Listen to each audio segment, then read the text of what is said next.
and I was 21. I didn't know how to deal with it. There have been a lot of setbacks, but I think all those setbacks have just pushed me to do better. So I think शायद बचपन से ही पता था कि बड़े होकर नौटंकी ही करने वाली है. But once I open up, it's difficult to shut me. Hi, this is गुल्की Joshi और आज मैं बताने वाली हूँ मेरी कहानी with Tele Masala. Wow, my childhood was a lot of fun, lot of laughter, lot of scraping my knees and getting caught in school and I was a very tomboy child. I was very tomboyish और मैं बहुत ऐसी मस्तीखोर अभी भी हूँ of course. बहुत मस्तीखोर और ऐसी झगड़ा बड़ा राड़ा वाड़ा नहीं करती थी please but I was never the girly the proper ऐसा वैसी कभी भी नहीं थी. मैं मस्तीखोर घुटने टकरा गए गिर गई कहीं कुछ हो गया पानी गिरा दिया. I was always like that. So that was my childhood and I think school से ही शायद मुझे 6th स्टैंडर्ड में जब मैंने स्वतंत्रता दिवस की एक स्पीच दी थी और जब मैंने वो तालियां सुनी थी that's the time I knew that that's the music that I want to hear for the rest of my life. I think that's the time जब अननोइंगली मैंने डिसाइड किया था कि एक्टर ही बनूंगी. I've been a mixed personality. Like when I meet somebody initially, I'm very introvert.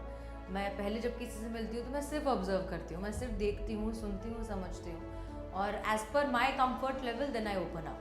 But once I open up, it's difficult to shut me down. So yeah.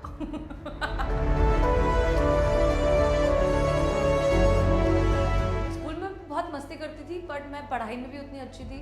मैं sports में भी अच्छी थी. मैं सिंगिंग भी कर लेती थी. मैं डांसिंग भी कर लेती थी. मैं डिबेट भी कर लेती थी. और आई think I was on all rounder. School तो शायद 4-5 घंटे का ही होता था बट उसके बाद मेरी कभी कोयर ग्रुप की रिहर्सल्स है, कभी डांस की रिहर्सल है, कभी क्या है. सो आई थिंक 12 बजे स्कूल ख़त्म होता था और मैं 4 बजे वापस आती थी. सो आई थिंक शायद बचपन से ही पता था कि बड़े होकर नौटंकी ही करने वाली है. I am a philosophy graduate. I have done BA in philosophy. I have majors in it, which was a lot of studying, and that sounds like a distant dream now. कि एक टाइम था जब मैं बहुत ज़्यादा पढ़ती थी. अब एक किताब 1 महीने में ख़त्म होती है. मैं कॉलेज में जब आई मिठी बाई, आई एम फ्रॉम मिठी बाई. मैंने कॉलेज में ही मिठी बाई ड्रामा टीम ज्वाइन कर ली थी. मैंने वहीं से थिएटर करना शुरू किया. मैं तब साथ में डबिंग आर्टिस्ट भी ऑलरेडी बन चुकी थी. मैंने आई थिंक वो 8th 9th में ही डबिंग शुरू कर दी थी. So Disney and Timon and Pumbaa and एक उस वक्त चैनल आता था फिरंगी जिसपे ऑल ओवर द कंट्री के जो फेमस शोज़ हैं अर्जेंटीना के, फ्रांस के, इसराइल के, वो सारे शोज़ हिंदी में डब होके टेलीकास्ट होते थे. So I used to do all that. So I was already working right from school and then I started doing theatre and right after college I got फिर सुबह होगी. आई थिंक जब college में theatre करना शुरू किया तब पक्का हो गया कि नहीं यही ही करना है. कॉलेज में समझ में आ गया था थिएटर करते वक्त जब पता चलने लगा लोगों के रिएक्शन से कि अच्छा ओके मतलब मुझे आती है एक्टिंग, अच्छा लोग अप्रिशिएट कर रहे हैं, मतलब मुझे थोड़ा बहुत तो कुछ आता ही है.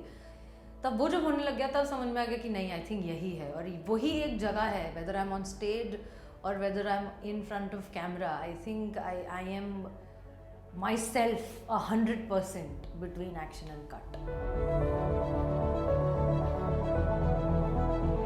I faced a lot of setbacks. There were periods of time when I did not have work at all. There were periods of time जब काम आके अटक जाता था. When I used to get rejected for my skin color. When I was misunderstood a lot of times. There have been a lot of setbacks, but I think all those setbacks have just pushed me to do better.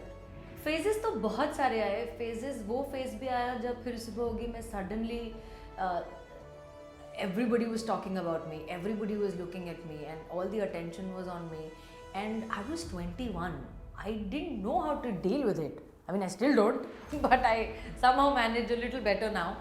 But I didn't know how to deal with it. So it was too overwhelming and too complicated for me to deal with. तो वो एक phase आया. उसके बाद ये भी phases आए कि जब बिल्कुल ही काम नहीं है, फिर एक ये भी फेज़ आया कि एट अ टाइम में 3 शो कर रही थी साथ में, तो आप सुबह एक शो करके नाइट शिफ्ट करने जा रहे हो दूसरे शो के लिए, and then the next morning again you're shooting with the third show. तो वो भी आए कि बस मतलब अब चक्कर खा के सेट पे गिरना ही बाकी है, तो वो फेजेस भी देख लिए।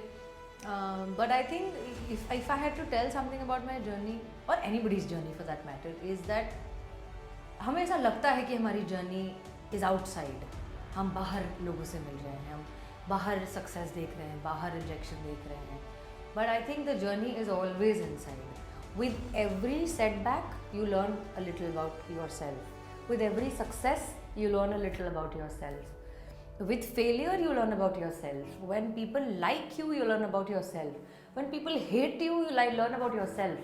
तो आई थिंक बाहर की चीज़ों से ज़्यादा जर्नी हमेशा हम सब के लिए इनवर्ड ही होती है। Now I understand that, but बहुत लंबा वक्त होता है जब आपको कुछ पता नहीं होता है and you just playing along. I think thank you to all the people who tried to push me down, because it was because of you that I got the push to do better. एक होता है ना जिद अंदर से कि नहीं, इसने मना किया है ना, अब मैं करके दिखाऊंगी, इसने बोला है ना कि मुझसे नहीं होगा, अब मैं करके दिखाऊंगी। So I think it's also about perspective. आपको खुद पर यकीन हो ना, तो रिजेक्शन भी आपको पुश कर सकता है, मोटिवेट कर सकता है, लेकिन अगर आपको खुद पर यकीन ना होना तो सामने वाले की तारीफ भी आपको लगेगा नहीं नहीं ये झूठ बोल रहे, that's not true. I think it's all about loving yourself at the end of the day. I think failures and setbacks teach you a lot more than success. Rejection teaches you a lot more than appreciation. My setbacks have taught me that no matter who says what, if I believe in myself and if I believe in the fact that I am a very hard working actor, I may not be great, because great is yet to be achieved, but I'm very hard working and I'm very sincere towards my craft.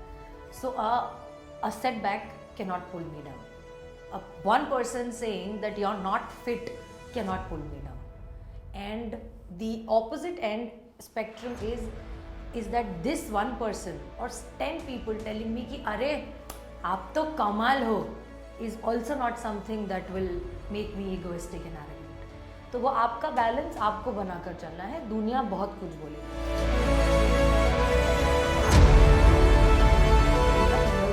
कुछ भी नहीं पता था। I think कर्म युद्ध नाम का एक शो था फॉर DD1, और उसके मैं ऑडिशन के लिए गई थी। तब तो like 19-20, you don't know what's makeup, you don't know what's hair, you don't know what colour lipstick to wear और क्या काजल होता है, कुछ नहीं पता। एटलीस्ट मेरे जनरेशन के बच्चों को तो उसको कुछ नहीं पता होता था, आजकल के बच्चों को सब पता होता है। तो कुछ नहीं पता और ऐसे ही चले गए, थिएटर किया है तो हाँ कर लेंगे, और पहुँच गए। आई रिमेंबर जो बंदा ले रहा था ऑडिशन, उसने मुझे बोला था आप थोड़ा बाल ठीक कर लो, थोड़ा इधर से ऐसा कर लो वैसा कर लो। वो तो कुछ किया नहीं मैंने, पर ऑडिशन अच्छा हुआ and I also got selected for it. हम लोग यही कर्मयुद्ध के लिए हम लोग मलाड में किसी कॉलेज में शूट कर रहे थे, और मैंने फर्स्ट टाइम तब देखा था कि अच्छा ये वैनिटी होती है, अच्छा यहाँ कैमरा ऐसे यहाँ रखते हैं, ये लाइट्स है और ये ऐसा है। और तब आपको ये टर्म्स नहीं पता होती ना कि ये हेयर दीदी है, ये मेकअप दादा है, या ये स्पॉट दादा है, या क्या है। आपको बस ऐसा लगता है कि यार मुझे पानी पीना है, किसको पूछूं। So I remember that was, now you know everything, but at that time it was like it's such a task that I'm a little hungry, but who do I say or what do I do। और mummy ने घर से डब्बा दिया है, मैं जाके खा सकती हूँ क्या चुपचाप, या ऐसा होता है कि मैं वॉशरूम गई हूँ तो किसी को बता के जाना चाहिए क्या that I'm going to the restroom, or maybe they'll start looking for me। These small innocent little things that you're so absolutely unaware of, but now that I look back I think those are the best moments। I think वो बहुत ही मज़ेदार था। वो पहली बार था जब शायद मेरे बाल स्ट्रेटन हुए थे और मुझे ऐसा लगता ओहो मेरे बाल ऐसे भी दिख सकते हैं।